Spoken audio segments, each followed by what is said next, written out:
wada jirkeena ayaa dhibaato inoo keentay diiba uu yahay jaceylkeen mid runta ku salaysan maxaan sameeyaa aniga oo aan daalay sidaan dhibaatooyinkeena xal ugu raadinayay maxaa dhibaatooyinkeena xal ugu heli la'nahay waxaan rabaa inaan farxad kula qaybsado noloshana wada jir aan ku dhamaysano aniga baan rabaa laakiinse dantii duruufta ayaa inoo diidaysa oo waa xanuunaan loo dulqaadan karin markuu qadarka kaa fogeeyo qofkaa dunida ugu jecelayd ruuxaan kaa jeclaha dunida ma joogo marka farxadaadana qalbiga ayaan ka farxaa balse haddii ciiddii la ciishootay cirkanay la cabaaday calafkana iga xumaaday waa iska xaal adduun waayo dunidu idil waa mid duruuf ku dhisan isku day inaad i fahanta adiga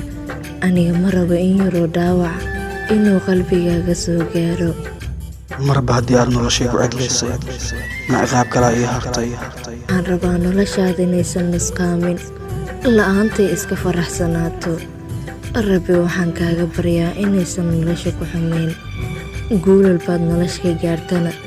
waa ii farxad aniga dadku maxay u dhahay jacaylku waa nolol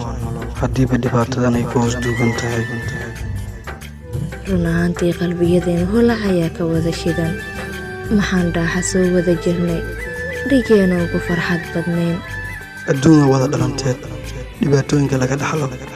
balse kuma fikirin in elisyada qalbiyadeena hal mar wada dami doonaan dhibaato adduuniya dhaawac jecel waa loo samraa waana inaan samarka badinaa